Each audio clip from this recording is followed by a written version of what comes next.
always wanted to have two or three kids in my life. So, so after Nana's birth, we celebrated the normal delivery, and we were very happy with the normal delivery.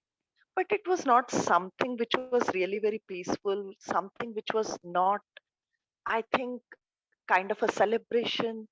And I was not able to understand what exactly it was missing in that, what exactly we missed in that delivery, because it's a normal delivery, everything went normal. Why it is not the peaceful one? So later, eventually, I understood that induction and the way we were dealt as if a factory line patients or something like that, as if everything can be treated in the same way, as if a Glucon D biscuit packets are getting packed and everything can be packed in the same way or something like that. So it doesn't work with human beings. It doesn't work in a birth or something like that. I think births are very different, as Neha tells, and whatever the way it is, it should be empathetic. So when it was not planned. I went through a few miscarriages, and we thought we'll not have a second kid, and all of a sudden she came in with her own plan. And it was June when I got pregnant during the COVID time. And after, when I came to know that I'm pregnant within 10, 12 days, my father-in-law was extremely serious. He was hospitalized, and within a week or 10 days, he passed away. And during that days, I was supposed to look after every chores at home, everything at home. And because of so many miscarriages and all, I thought that I'm not going to survive this pregnancy as well. Somewhere that negativity came into mind. But I think the one who has planned to survive survives no matter what it is. And the way she survived beautifully, the first ultrasound, I could hear her heartbeat. I felt that everything was worth doing for this child, and everything, actually, the plans of natural birthing, natural living, everything should be actually worked upon now on this. I don't know what people will feel, but during this pregnancy, I never took folic acid, I never took iron, I never took calcium, none of the supplements. I planned that I will always have a positive thought. I will just eat the regular, proper, good food, organic, something like that. I will eat seeds, I will take nuts and everything, and I will be positive. I will take it as natural as possible. Everything worked actually very positively till the end. I was working, I was doing every chores of my home, and even Neha used to say that, Rupa, it's really very important to walk because you relax in that way. It's really important to exercise. But being a working mother, I was working with office, I was working at home, I was looking after my elder daughter, doing everything hands on because of a COVID, had no maid, nothing. So I hardly used to get time out for exercises or anything. But I remember I enjoyed each and every moment. I thought that no matter what it is, even I'm sitting at a home, I will wear whatever I want to wear to show this bump, because maybe this is second child, I may not be pregnant anymore again.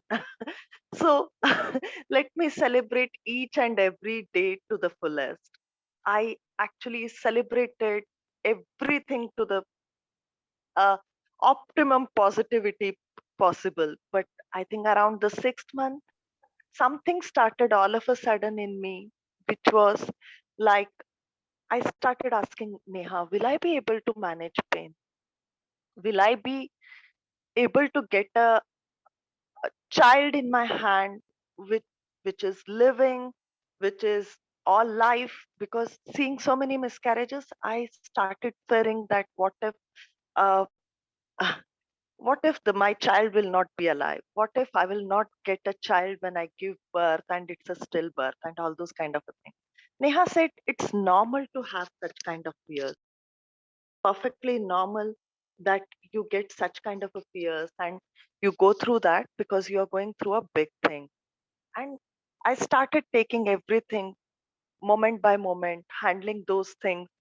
understanding that why I'm getting fear, understanding why I'm scared, and just I think this journey or this delivery or this pregnancy was completely unlearning more than the learning. I was not giving much thought about what internet is saying, what everyone is saying. Yeah, but even I watched few of the birth stories which Lama's classes have shown, Neha showed to me, or maybe few on the birth village site or quantum sites and all those kind of a thing handles the Instagram had. And through that, I came to know that the one who has reached your womb, the one who has actually reached within your body, will definitely know how to come out as well.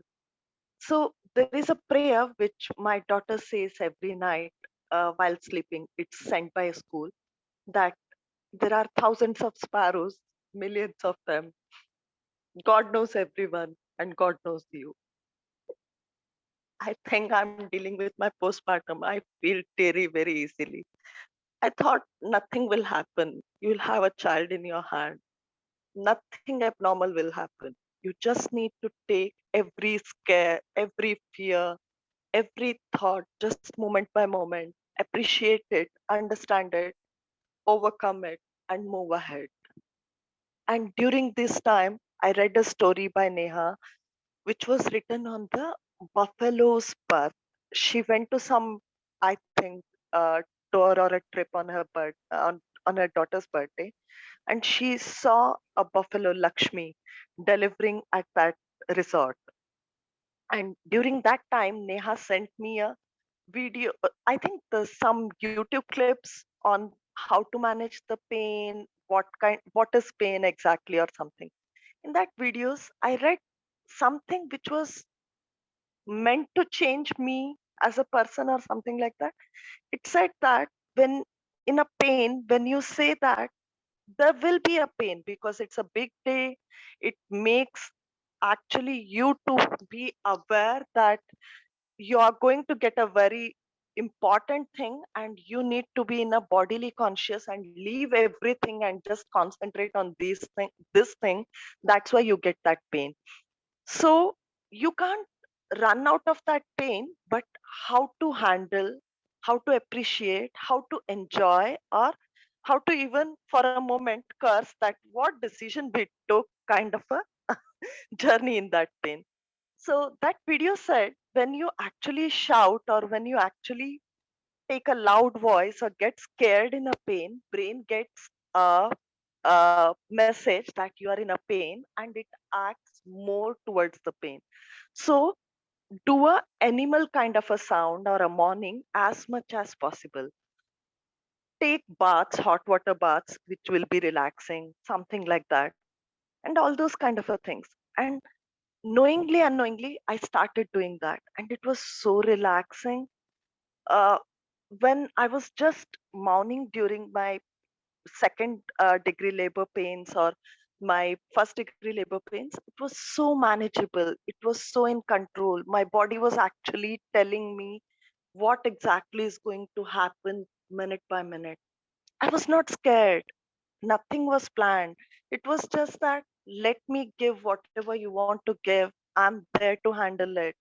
Let whatever comes as it wants to come.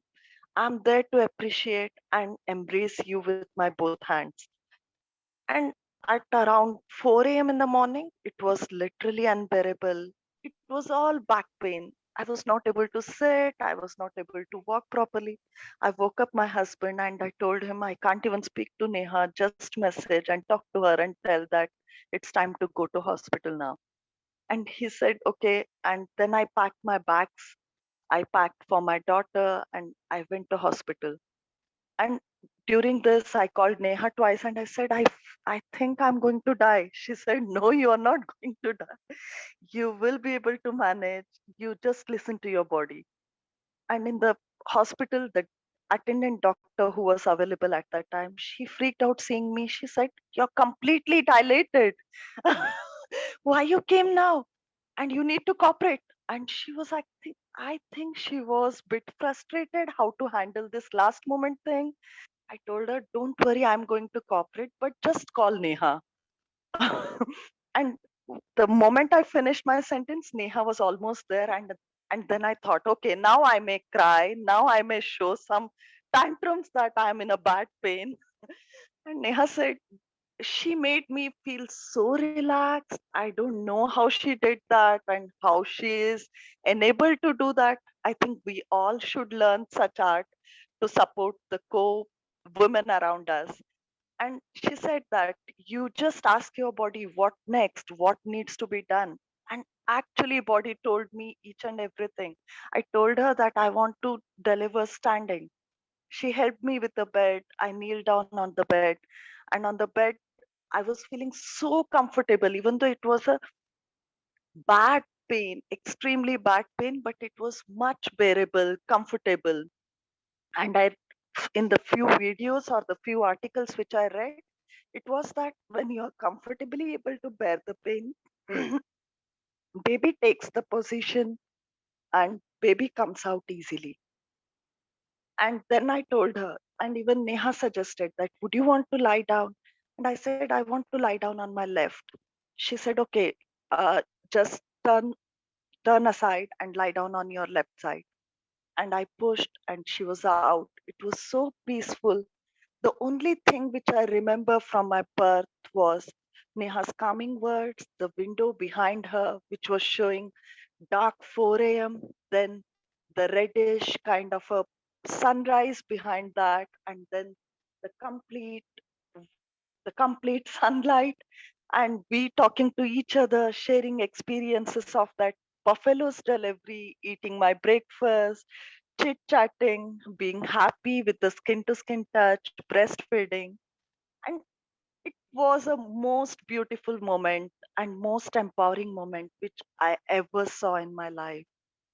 Thanks for everything, Neha. I think without your support or without the co women's support, I could have never done this. The birth experience actually changed my postpartum. After my elder daughter, I took 2 years of medication for my postpartum depression. I went through a bad depression. I couldn't handle it. But this time, I know that completely how to handle, how to take control of this. If I'm crying, I know that I'm just crying without any reason. I will be fine. Something actually worked with this birth experience, but one thing falling in a place makes everything fall in a place so beautifully. Here or there is always a 10% or 5% of a issues or a gaps here and there, but I think it happens in anything and everything, but it is so manageable and so beautiful, I really can't explain.